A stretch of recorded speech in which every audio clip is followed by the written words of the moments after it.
Hi everyone, welcome to a new episode of Explore and Engage with Anam.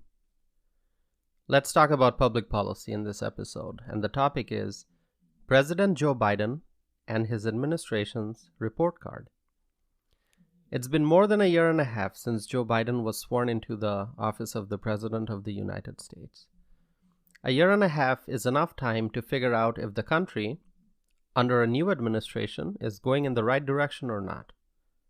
A year and a half is a long time, and now I think it's time for us to examine the performance of this administration. Now I remember back when President Trump was elected in 2016, people started judging him even before he started his office.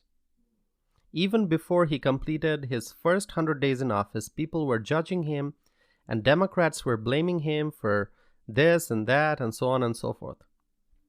Now here we are, 1.5 years of the Biden administration. We've already seen that. And so now my question is, after 1.5 years of President Biden being in office, how are we doing as a country? You can ask, with the Biden administration in charge, what's going on in the country? How is the United States doing? Now I want to be very clear. This is truly a policy-focused episode, and people who know me know that I am a conservative. I identify as a Republican. But for this episode, I'm going to keep my politics aside. I just want to talk to you as an American consumer. I am here addressing you all as an American citizen without bringing my political affiliation into the picture. Americans, they work, they earn a paycheck, go to grocery store for shopping, Americans operate vehicles, they pay for gasoline, we go out to restaurants for lunch and dinner. People who are just working hard to have a decent life. So, as an American consumer, using my common sense, I want to examine the performance of the administration that's in power right now. And all we have to do is look at the facts. And here are the facts. Americans, since the start of the Biden administration, have experienced rising prices of gas. This is largely because of the administration's opposition to fossil fuels, such as oil and gas. Under the previous administration, energy prices were pretty low because our country experienced growth in domestic energy production. Low energy prices made personal and commercial transportation affordable. When fuel prices are low, it helps generate more economic activity. But after Joe Biden became the president, energy prices have been going up. The average price of gas reached over $5 per gallon. It is unbelievable, but it's true. From my observation, every time gas price goes down by a few cents, maybe 5 cents or 10 cents, some news outlets report that as a decrease. Some call it falling prices of gas. Well, not really. If the average gas price goes up to over $5 a gallon and then falls by a few cents, that's really nothing to report. It's not significant. Here in Wisconsin, I'm still paying well over $4 per gallon for regular gas. That's not affordable for many people. And this is happening because of the Biden administration's policies. If an administration tries to restrict the extraction of oil and gas, what do you think the result would be? High energy prices. And that's exactly what we are experiencing right now. That is the result, and people are suffering. Travel and transportation are more expensive under Biden compared to the previous administration because of gas price hike. Now, the effect does not end there. High energy prices translate into increase in the prices of goods. Energy is an input in the production process. So when the price of an input goes up, the price of the product goes up as well. And that's exactly what we are seeing. Prices of things at grocery stores, at the malls, at shopping centers are going up. But there are other factors too.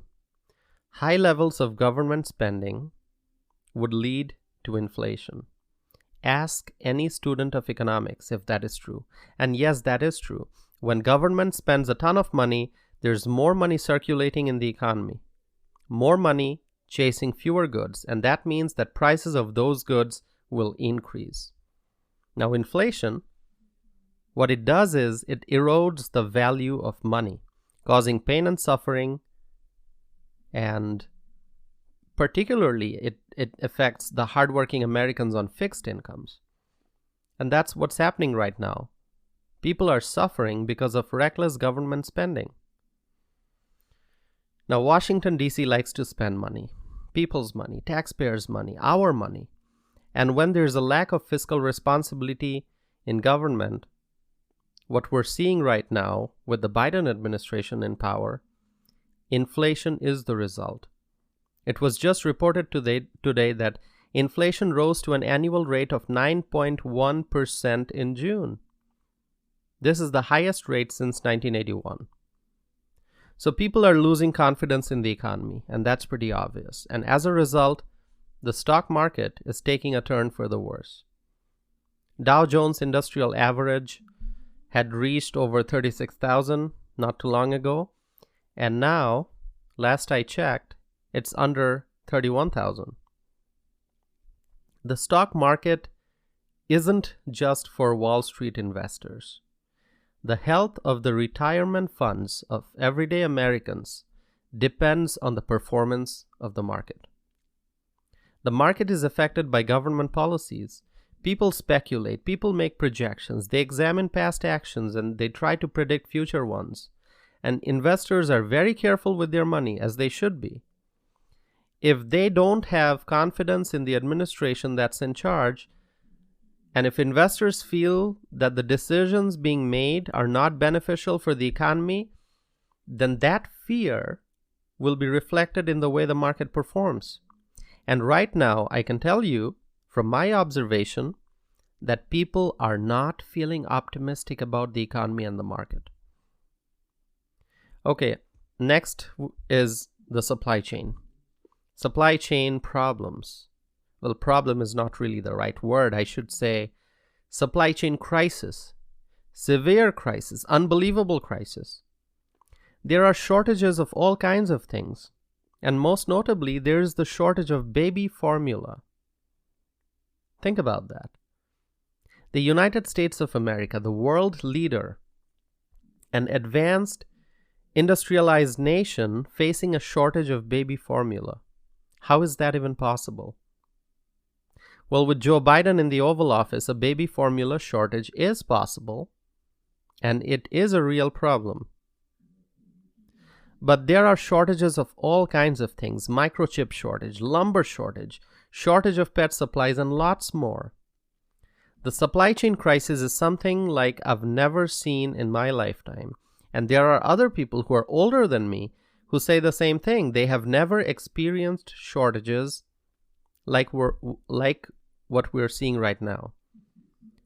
Now let's shift our focus to other issues. Let's talk about homeland security. We are a sovereign nation, and as such, we must have strong border security. And that's not a political statement. It's common sense. Any independent sovereign country will make sure that its borders are secure. Border security simply means that there's a strong control over who gets into the country. And it's just like what you would have at home. You have a home with walls, and you have a door that stays locked. When you wish to allow someone to enter the country, such as a guest, you open the door and you let that person in. If somebody who you do not know wants to get inside your home, you simply do not allow that. It's your house, and you decide who can come in. Our country is also our home, and therefore we must have strong, secure borders to ensure that only those who have authorization can come in. Sadly, under the Biden administration, that's not the case. There are undocumented immigrants pouring across the southern border of the United States.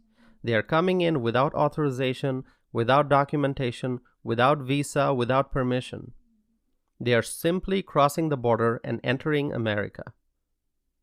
And the Biden administration is not taking steps to stop this. The Trump administration had taken steps to address the severe problem of illegal immigration, but President Biden has different policies, and his administration is not doing the right thing. This administration is not stopping the flow of illegal immigrants. Foreign nationals are entering the United States through the southern border without permission, and this administration is not stopping that. When an administration cannot enforce our country's law, and when the administration does not take the proper steps to stop the flow of illegal immigrants, what grade should we give this administration? Certainly not an A, not a B, not even a C. I think this administration gets a failing grade for failing to secure our border and for failing to protect our homeland.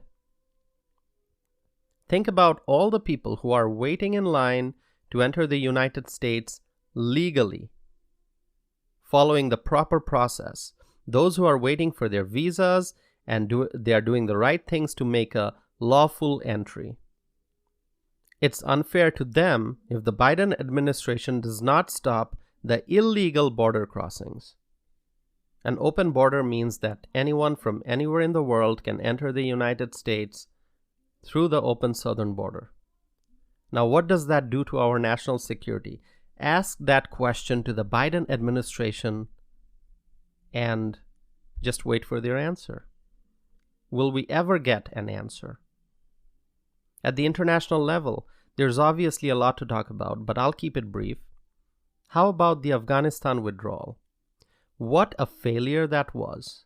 The way the Biden administration withdrew troops from Afghanistan, leaving behind billions of dollars of military equipment and leaving behind our Afghan allies. Leaving behind military equipment shows tremendous weakness. And then, leaving behind our Afghan allies is a betrayal of trust. And what does that do to our reputation? Will our allies ever be able to trust us again? That's the huge damage that's been done to America's reputation on the global stage because of Biden administration's bad decision-making. As a global leader, we must project strength, and we must not show any weakness. What the Biden administration has done is projecting weakness. And once again, it's not a political statement, it's a fact. There's a crime surge in America.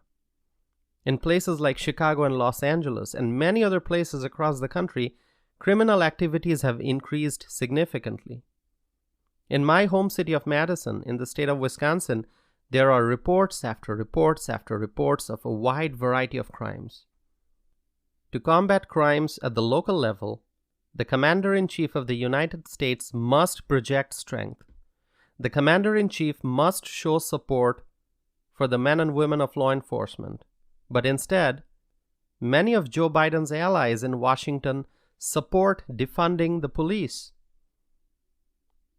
As the President of the United States, Joe Biden has not shown any leadership in addressing the problems that Americans across the country face.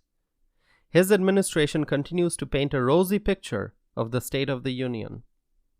Just recently, the White House press secretary said, and here's the actual quote, she said, "We are stronger economically than we have been in history." Really? I don't think anyone needs to fact-check that statement because we all know that it is completely false. There are many other issues I could discuss, but I will end here. But just to recap, our economy is in a bad condition. Prices are going through the roof and there are widespread shortages. The value of money is falling. People are losing confidence in the economy.